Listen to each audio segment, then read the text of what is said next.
Estamos de volta com a terceira e última parte do nosso programa, ainda falando do e-mail da nossa querida irmã lá do Santos, do Guarujá, onde nós começamos a responder Juliana. E antes de concluir essa terceira e última parte, nós gostaríamos de lembrar a você as nossas obras, analisando as traduções bíblicas, que já está com 50 mil exemplares distribuídos e vendidos no Brasil. É uma obra realmente de muita aceitação. Agora é uma obra que tem despertado nas pessoas, e muitas pessoas ortodoxas, tradicionalistas, contestações. E eu acho isso muito sadio, muito natural, não me preocupo com isso. O trabalho está aí, é um trabalho científico, tem simplesmente 113 referências bibliográficas, que transforma numa tese, numa obra científica. Isso aqui é uma tese de mestrado, daria do mestrado, doutorado, qualquer academia, e hoje é aceita, inclusive nas universidades, onde eu estou fazendo pós-doutorado em Ciência das Religiões, e essas obras estão lá, faz parte da biblioteca.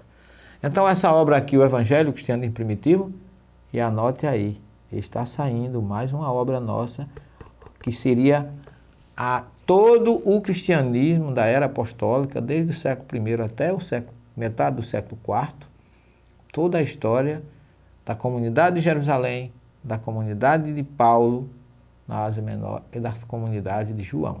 Então, tudo isso, nós teremos já, se Deus quiser, uma próxima obra, brevemente, já está pronta, está sendo revisada. Preparem-se, porque virá mais pesquisas e virão mais experiências pessoais. Quando esse livro sair, nós vamos fazer alguns programas sobre eles, para vocês entenderem o significado dessa obra para a doutrina, para quem é cristão. Nós temos ainda o Bereshit, o Sermão do Monte, a sublime, consoladora mensagem de Jesus, para quem eu estou enviando um exemplar para o nosso querido Divaldo Pereira Franco, agora que ele esteve conosco em Belém do Pará, e ainda, eu não sabia, ele ainda não tem essa obra, nós estamos enviando. A Didaquê,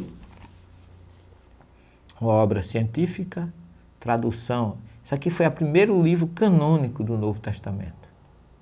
Saiu do cânon por interesses políticos, por questões de concílios, mas essa obra aqui está lá citada no livro de Atos, que as comunidades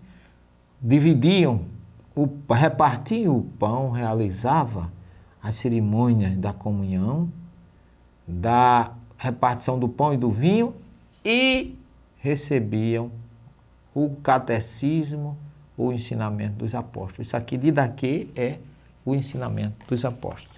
E essa obra aqui, Bereshit, Deus e a Criação, que eu vou utilizar, isso aqui é o livro do Gênesis, traduzido direto do hebraico por mim e por Gadi Azaria, nosso companheiro lá de Israel. A quem eu mando um abraço e votos de feliz ano novo para toda a família aí em Israel. E eu vou ler aqui para Juliana de Santos o que nós escrevemos aqui, essa mensagem muito simples da consciência do bem e do mal. Quando o homem comeu do fruto da árvore da sabedoria, começou a ter conhecimento do bem e do mal. Ou seja, o homem começou a ter consciência. É isso o que diferencia do animal. Consciência significa senso de moralidade, independente e individual. Esta livre independência muitas vezes fugiu da vontade de Deus, que por sua vez podia mudar e mudou sua atitude perante o homem. O cérebro humano é o orientador absoluto da consciência humana. E isso nos traz como consequência a seguinte mensagem: se alimentarmos nosso cérebro com a mensagem de Deus, nós o enriqueceremos com a consciência divina. Veja bem, se você colocar a mensagem de Deus, a sua essência, nós vamos crescer. Porque nós vamos alimentar o nosso cérebro e com isso a gente passa a ter consciência divina. O que é consciência divina? É sintonia com tudo que é bom. é o bem em nossas vidas. O fato de Deus lá haver, como muita gente diz, lamentado criar o homem, demonstra com clareza que cada homem é diferente um do outro. E por isso o arrependimento não pode ser generalizado. É possível que a atitude divina é individual para cada um de nós. Deus pode ter se arrependido e criado você ou eu, mas não o ser humano. Então, aquilo que as pessoas generalizam passa a ser uma questão individual. Deus pode lamentar por você que está me assistindo não seguir o que ele ensinou. Aí não significa que ele se arrependeu. Ele lamenta que você não entendeu que ele o ama, lhe ofereceu o melhor e você escolheu o pior. Porque veio a questão da consciência do bem e do mal. Então, são pontos para a gente refletir. O Deus que governa o mundo é bom. Assim, ser bom é a escolha para o sucesso. Ser mal é uma estupidez, pois a estupidez é a fonte do mal. Os hebreus fizeram contato direto com a moral, a sabedoria, e as utilizaram contra o mal e a estupidez. A sociedade humana se acostumou a incriminar e punir aquilo que ultrapassa as normas morais. No momento em que o erro é cometido pela maioria ou por um grupo inteiro, passa a ser aceito como uma norma ou hábito. E como consequência, não há punição porque passa a ser uma coisa comum. Mas isso não significa que não exista erro. A gente hoje presencia tanta violência, tanta indiferença com a vida, que muita gente passa a achar que isso é normal. Mas não é, o plano divino não é esse. Então, isto não é o certo. Então, o homem não pode ser a fonte para se estabelecer em valores e normas morais baseados no julgamento da maioria ou da minoria.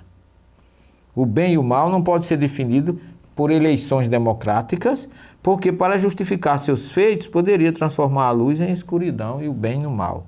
Se nós fomos criados pela mão de Deus, temos que entender e aceitar que a vida é sagrada, por ser o homem a imagem e semelhança de Deus, e assim os valores morais e as suas limitações serão estabelecidos exclusivamente pelo Todo-Poderoso, por Deus.